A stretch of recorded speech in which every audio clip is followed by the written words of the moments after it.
Hello, grade 10 history. Here we are for your intro video for unit 7. We'll get the guide open. We'll get the Prezi open. As usual, we start with our Prezi notes. We end with our Pinterest collage, and then there's either a single or a couple assignments in between. All of your Prezi questions, your Prezi study sheet questions, are straight from the Prezi.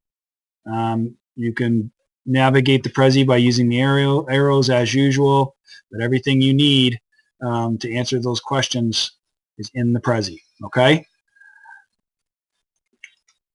So to answer these questions, we use the Prezi. The second thing we're doing is this propaganda poster assignment. Now what this is going to ask you to do is going to ask you to make a propaganda poster. For those of us that don't know what propaganda is, it was an important tool during World War II, and it was a way that they kind of brainwashed people, or if you don't want to use the term brainwash, they convinced people to either be for or against the war. And they used these on soldiers, and they also used them on people back home whose countries were fighting the wars to help support the war. So if you look at this one, this is an actual propaganda poster from World War II, and it's a soldier who says, "Hey, good news. There's going to be more production. We need more tanks. We need more planes. We need more guns. We need more ships." And that was a big reason a lot of people supported the war back home, is because it meant jobs for them back home. They could work in factories making tanks, planes, guns, and ships. So you could see the way this was propaganda that the government or any other parties that were involved in the war were using to convince people that the war was a good thing. And if you just go to propaganda posters, if you don't get it, there's a ton of them.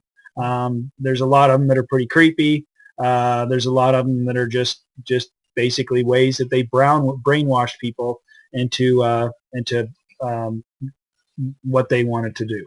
Okay, so we will discuss more what propaganda is in the seminars, but you're going to be making your own propaganda poster. Okay, so in the assignment, you want to make sure that your poster shows off a lot about what you know about World War II. It needs to be regarding World War II.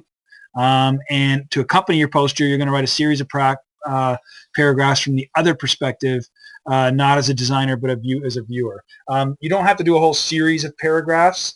Once you do the poster, if you want to just give me a paragraph or a half-page reflection on what the other side of that argument would be. So as you can see in this one, this is an argument for the war. What would be the flip side of this argument? What would the person who didn't agree with this propaganda have to say to reasons to not have the war? Okay, so you can just do a little half-page reaction. You want to say you're reacting directly to this poster. You're arguing against that poster. So having placed yourself in the other person's shoes, what are your reactions to this poster? Is it persuasive?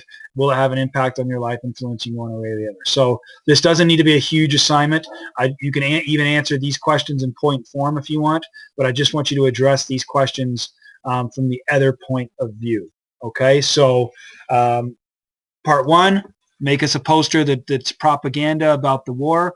Number two, answer these questions in argument against that poster on the other side of the argument. Okay, and I will assess the entire assignment using this rubric. So I don't want to make this a huge assignment. Make me a poster that can be, and again, you can make it in Microsoft Office or sorry, in Microsoft PowerPoint or Publisher or any other kind of picture making software if you want. So you can make the post. You don't have to draw the poster, but once you make the poster, you're gonna answer these questions to argue against the poster, and then I'll use that to assess it. Okay. Last thing you're going to finish with is your Pinterest collage. Find me a picture that depicts World War II. Give me 3 important facts about that picture and share it with me from your Pinterest account. If you don't understand how to use your Pinterest account, I highly suggest that you watch this video, which shows you how to use Pinterest and how to do those Pinterest collage assignments.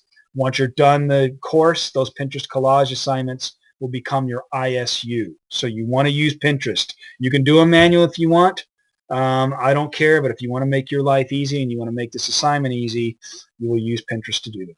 That's all for Unit 7. Let me know if you have any questions.